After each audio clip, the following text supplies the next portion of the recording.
اعوذ باللہ من الشیطان الرجیم، بسم اللہ الرحمن الرحیم۔ ناظرین السلام علیکم۔ فاروق اوان آپ سے مخاطب۔ اے خاصہ خاصان رسول وقت دعا ہے، امت پہ تیری آ کے عجب وقت پڑا ہے۔ فلسطین سلگتا ہوا لہو لہو لہو لہان، چیخیں پکاریں لاشیں، زخمی گری ہوئے عمارتیں، جلی ہوئی گاڑیاں، جلے ہوئے مکانات، اور اسپتال ہیں کہ قیامت کا منظر پیش کر رہے ہیں۔ ہزاروں کی تعداد میں لاشیں بے گور و کفن مارچیز میں پڑی ہوئی ہیں، اور بے شمار لوگ جن کے علاج کروانے کے لیے ڈاکٹر میسر نہیں، بے یار و مددگار۔ پانی، خوراک، تیل، بجلی، گیس، ٹرانسپورٹ، یہ ساری چیزیں وہاں پہ ناپید۔ اور دوسری طرف فلسطینی مسلمانوں کی نسل کشی کے لیے اسرائیلی اس طرح کی بمباری کر رہے ہیں کہ جس طرح کی جنگ عظیم میں بھی نہیں ہوئی تھی۔ اور امریکہ بہادر، جسے شرم نہیں آتی کہ کیا کہنا چاہیے کہ چڑیا اور ہاتھی کا مقابلہ ہے، اور وہ ہاتھی کا ساتھ دے رہا ہے۔ لیکن یاد رکھنے والی بات ہے کہ ہاتھی کی موت چیونٹی کے ذریعے بھی ہو سکتی ہے۔ اللہ تعالیٰ فلسطینیوں کے لیے آزادی کا اور آسانی کا راستہ نکالے، آمین۔ ناظرین، خدا را اس قیامت کو روکیے۔ پاکستان ایک بار پھر ایک قیامت کی طرف اللہ نہ کرے کہ بڑھ جائے۔ عمران خان صاحب کو زہر دینے کی سازش ہو رہی ہے، زہر دینے کی کوشش ہو رہی ہے، زہر دیا جا رہا ہے۔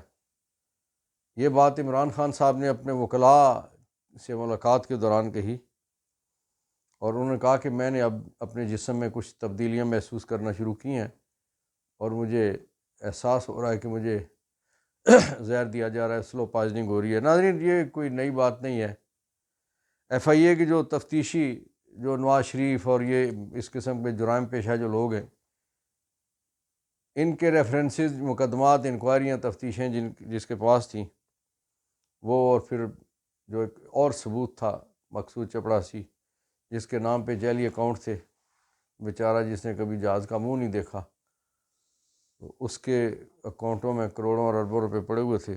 یہ دونوں لوگ، بے شمار اور لوگوں کے ساتھ کی طرح، انویسٹیگیٹر رضوان بھی اور مقصود چپڑاسی بیچارہ، وہ دونوں ہارٹ اٹیک سے اللہ کو پیارے ہوئے۔ اور کہنے والوں کو کہنا یہ ہے کہ ایسی دوائیاں دی جاتی ہیں کہ جن کے ذریعے سے ایک دن اچانک ہارٹ اٹیک ہوتا ہے اور بندہ سروائیو نہیں کر سکتا۔ اور عمران خان صاحب کو بھی اسی انداز سے سلو پوائزننگ کی جا رہی ہے۔ قیامت ہوگی، اللہ نہ کرے، اللہ نہ کرے، خاکم بدہن کہ ایسا ہو تو یہ پاکستان اس جگہ پہنچ جائے گا کہ جہاں سے شاید واپسی ناممکن ہو۔ ناظرین، نواز شریف کی آمد پہ نواز شریف کی طرف سے قوم کو گفٹ دینے کے لیے گیس کی قیمتوں میں کئی 100 گنا اضافہ کر دیا گیا ہے۔ جو فکس چارجز عام گھریلو میٹر پہ جو 10 روپے تھے وہ 400 روپے کر دیے گئے، اور گیس کی قیمتوں میں بھی اتنا اضافہ کر دیا گیا جو ناقابل برداشت ہے۔ یہ سارے کا سارا نواز شریف کی طرف سے، شہباز شریف کی طرف سے، فضل الرحمان صاحب کی طرف سے اور زرداری صاحب کی طرف سے قوم کو تحفہ ہے۔ یہ یاد رکھنے والی بات ہے، آپ نے بھولنا نہیں۔ کل جب ووٹ دینے جائیں تو ضرور یاد رکھیں کہ آپ کے ان مسائل کا ذمہ دار کون ہے۔ یہ 16 ماہ کی حکومت، اور 16 ماہ کی حکومت کے وزیر اعظم اور ان کے جو راجہ ریاض تھا اپوزیشن لیڈر، انہوں نے کیا یہ نمونہ آپ کے لیے چن کے وہ لائے کہ جس نمونے کی کیبنٹ نے پاکستان کو بالکل قبر کی طرف دھکیل رہے ہیں۔ اور پہلے بجلی مہنگی کرتے کرتے گئے، اس مہینے بھی بجلی مہنگی کی ہے، اور پیٹرول کی قیمتیں، گیس کی قیمتیں کہاں لے گئے۔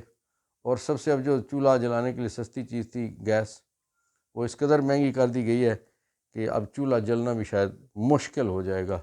اس لیے یاد رکھنے والی بات ہے، یہ نواز شریف کے، شہباز شریف کے، زرداری صاحب کے اور فضل الرحمان صاحب کے لائے ہوئے تحفے ہیں، ان کو آپ نے بھولنا نہیں ہے۔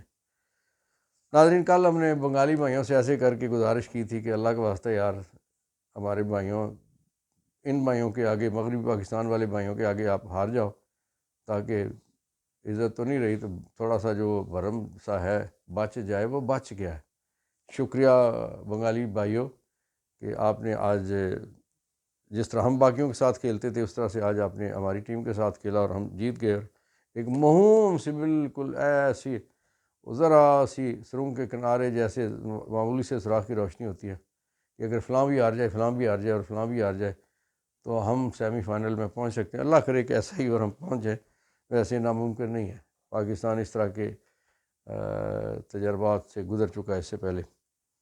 ناظرین، نگران وزیر اعظم انوار اللہ کاکڑ، بہت شوق پیدا ہوا۔ پہلے ایک شوق نواز شریف صاحب کی صاحبزادی جناب مریم صفدر امان صاحبہ کو پیش ہوا تھا، اور ایک یونیورسٹی میں انہوں نے خطاب کا شوق فرمانا تھا، اور آخری رات یا صبح جو تھی شہباز شریف صاحب نے منع کر دیا کہ وہاں نہیں جانا ورنہ خواری ہو جائے گی، لوگ سوال کریں گے۔ سوال تو بنتا ہے، سوال تو کرنا ہے۔ یونیورسٹی والوں سے یہ کہا گیا اسٹوڈنٹ سے کہ آپ نے سوال نہیں کرنے، تو انہوں نے کہا ہم نے پھر سوال نہیں کرنے، تو ہم نے پھر کوئی تقریب اٹینڈ ہی نہیں کرنی۔ پھر وہ تقریب سننے میں آتا ہے کہ شہباز شریف صاحب کے کہنے پہ ملتوی ہوئی تھی۔ اب نگران وزیر اعظم کاکڑ صاحب کو لمز یونیورسٹی میں خطاب کا شوق چڑھا، پڑھے لکھے ادارے میں، ظاہر ہے امیج اپنا بہتر بنانا ہوتا ہے کہ ہم جنہوں نے ہمارا چناؤ کیا انہوں نے غلط نہیں کیا، ہم بڑے پڑھے لکھے لوگ ہیں، پڑھے لکھے بچوں سے بات کر سکتے ہیں۔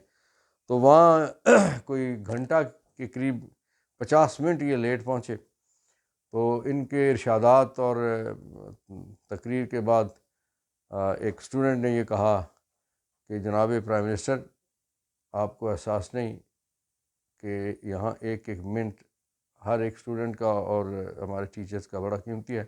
آپ نے ہمارے 50 منٹ ضائع کروائے، ہم لوگ پیریڈ چھوڑ کے یہاں بیٹھے رہے اور آپ تاخیر سے آئے، اور آپ میں اتنی ہمت، جرأت اور حوصلہ نہیں تھا کہ آپ ہم سے معذرت کرتے، آپ ہمارے اساتذہ سے، ہمارے طلبہ سے معذرت کرتے۔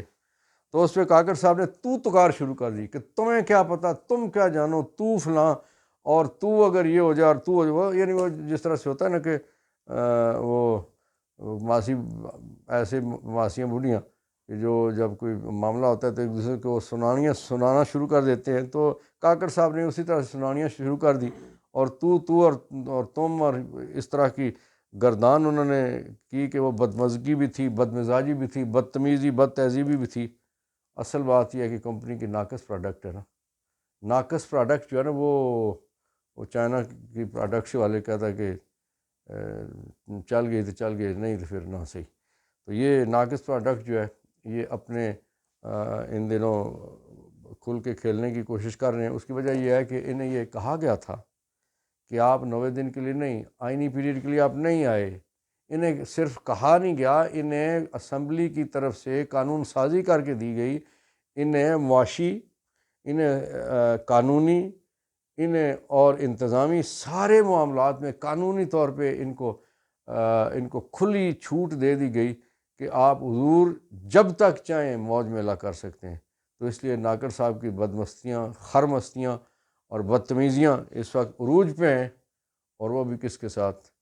ہمارے مستقبل کے ساتھ، ہمارے مستقبل کے شاہینوں کے ساتھ، ہمارے بچوں کے ساتھ، جنہوں نے کل اس ملک کی وہ باغ ڈور سنبھالنی ہے۔ تو انہیں یہ کیا درس دیا جا رہا ہے، انہیں کیا سکھایا جا رہا ہے؟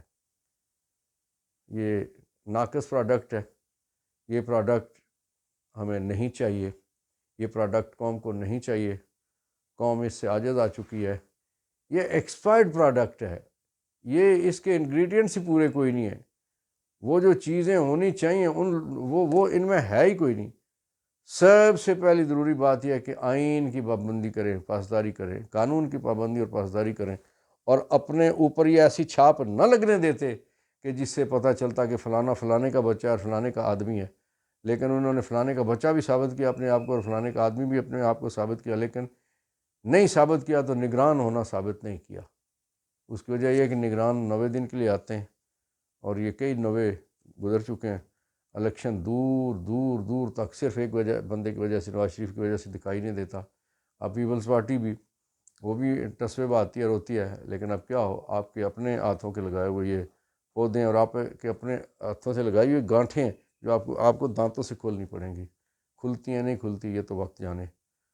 تو اللہ تعالیٰ ہمارے نگرانوں کو توفیق دے کہ جلد از جلد رخصت ہوں۔ آپ کو پتہ ہے نا کہ وہ بعض اوقات کچھ تقریبات میں دعا کوئی حضرت لمبی کرنا شروع کر دیں تو لوگ بیچ میں سے بول پڑتے ہیں کہ یا اللہ ان کو دعا مختصر کرنے کی توفیق عطا فرما۔ تو قوم دعا کر رہی ہے، میں لفظ دعا ہی کہہ رہا ہوں، ورنہ اس کے ساتھ بے کا اضافہ بھی یقینی ہے کہ وہ قوم دعا کر رہی ہے کہ آپ سے ہماری جان جلد چھوٹے۔ 150 والا پیٹرول آپ 350 کے قریب لے گئے، بجلی آپ 15-16 روپے والی 50-60 پہ لے گئے، گیس آپ جو 10 روپے جہاں تھے وہ 400 پہ لے گئے، اور اسی طرح سے پیٹرول کے بعد جو ڈالر ہے اس کو آپ کہاں پہ لے گئے، اور معیشت کو آپ کہاں پہ لے گئے، قرضوں پہ آپ کہاں لے گئے، اور لوگوں کی غربت آپ کہاں لے گئے۔ اس لیے اللہ آپ سے جلدی ہماری جان چھڑائے۔ فلسطین زندہ باد، پاکستان پائندہ باد۔